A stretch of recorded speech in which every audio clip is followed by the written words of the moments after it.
सभी लोग पीछे वाले भी और इधर वाले भी और वहां से ताली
उस समय शंकर भगवान नहीं थे,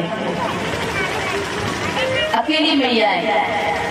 मैया ने देखा तो बड़े आदर के साथ बिठाया, बड़ा सम्मान किया और बिठा करके पूछने लगी, क्यों नारद जी आप तो बड़े दिनों बाद आए हो, क्या कारण है? इतने दिनों बाद चक्कर लगा। जब ये सुना तो नारद जी कहने लगे, अरे मैया अब मैंने सब जगह आना जाना बंद कर दिया। पार्वती मैया ने कहा, क्यों बंद कर दिया है? तो कहा बात यह है कि अब जितने भी संसारी हैं वो सब स्वार्थी हो गए, कोई किसी से सच्चा प्रेम नहीं करता। पार्वती मैया कहने लगी, ऐसा क्यों कह रहे हो? सभी संसारी हैं जैसे थोड़ी हैं। नारद जी कहने लगे, नहीं मैया मैं तो जहाँ पे भी गया मैंने देखा लोगों का प्रेम बनावटी हो गया।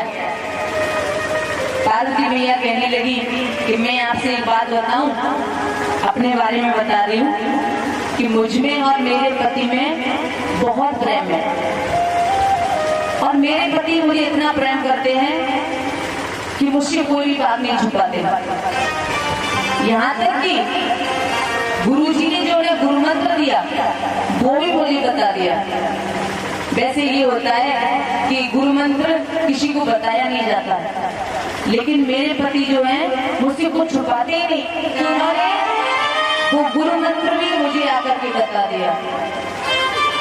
नारद जी ने कहा, अच्छा भगवान करे आपका प्रेम ऐसे ही बढ़ता रहे, आपके पति आपसे ऐसे ही प्रेम करते रहे।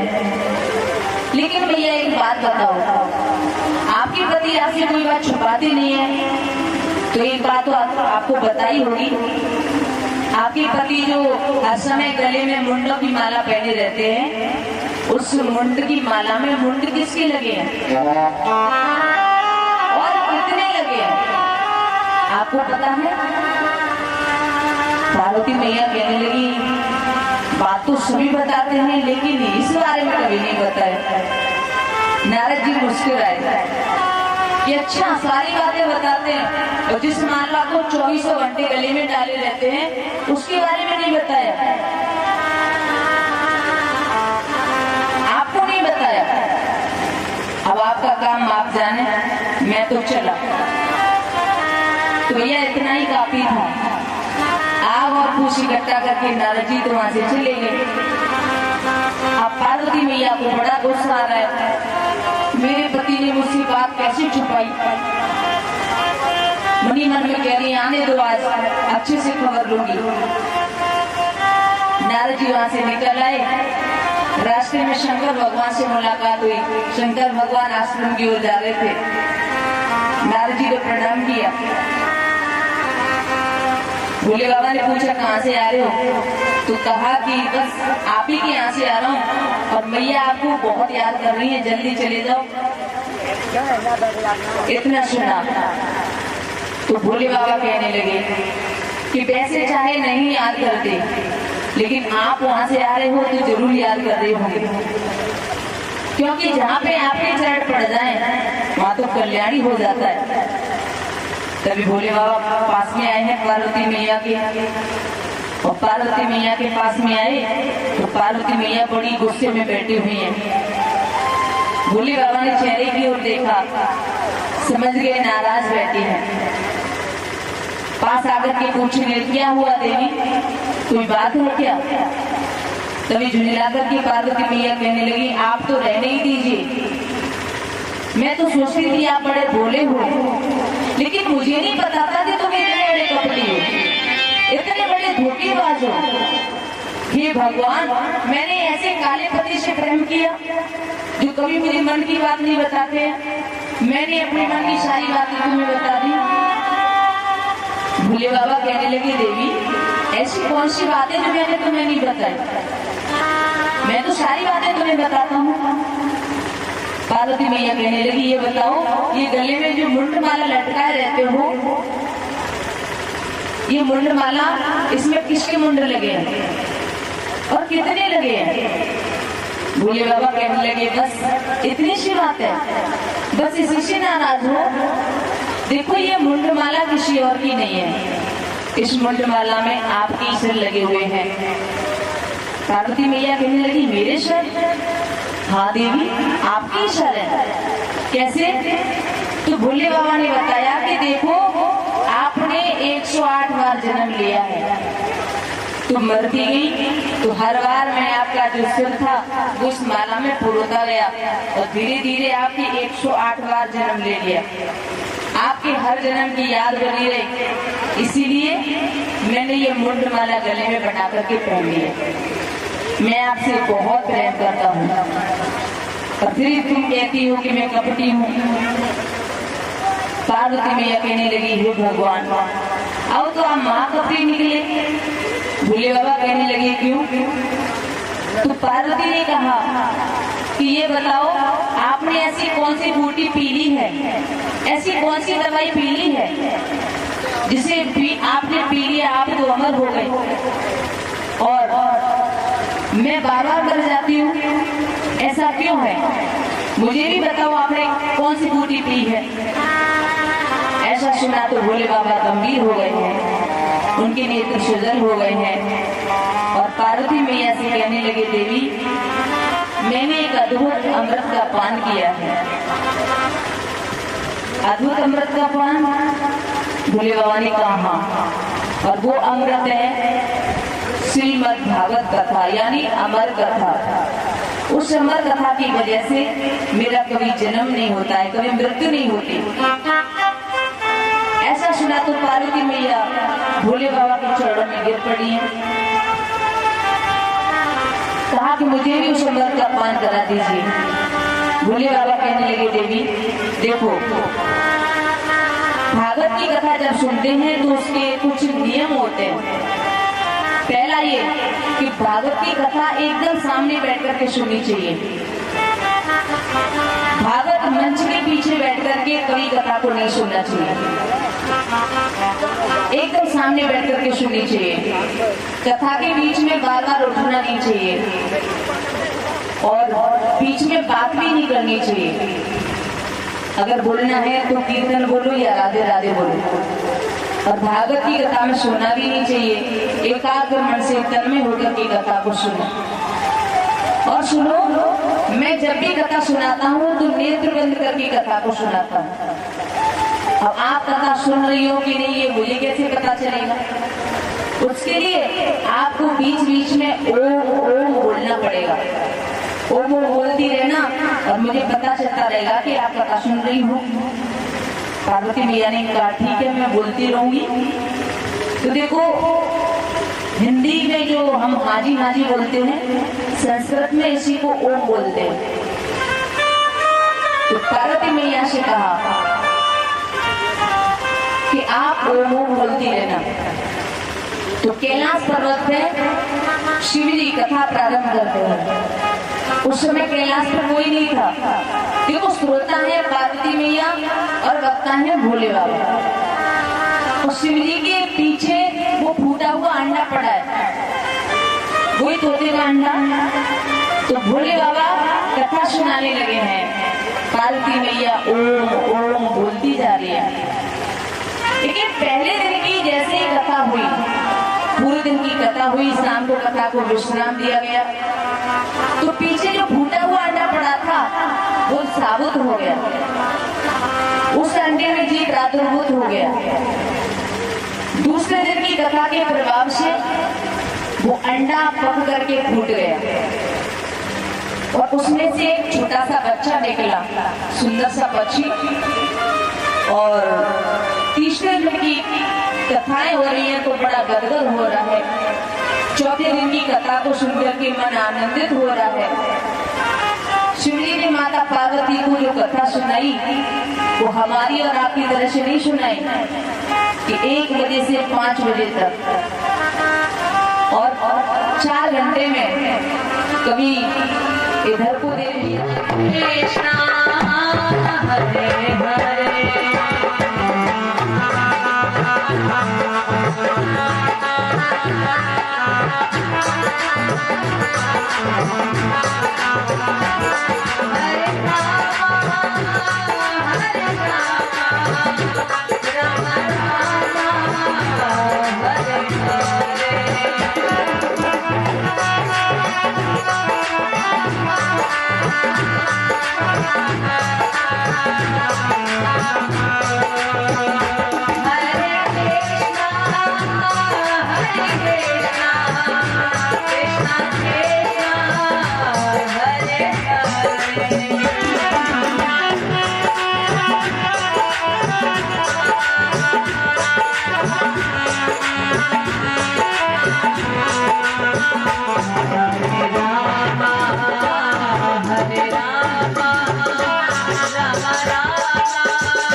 दिन होगा भगते तेरा प्रगट में तेरा होगा भगते तेरा प्रगट में तेरा दिन होगा भगते तेरा प्रगट में तेरा दिन होगा भगते तेरा प्रगट में तेरा साथी को करूँगा साथी को करूँगा ये जाए वो पानी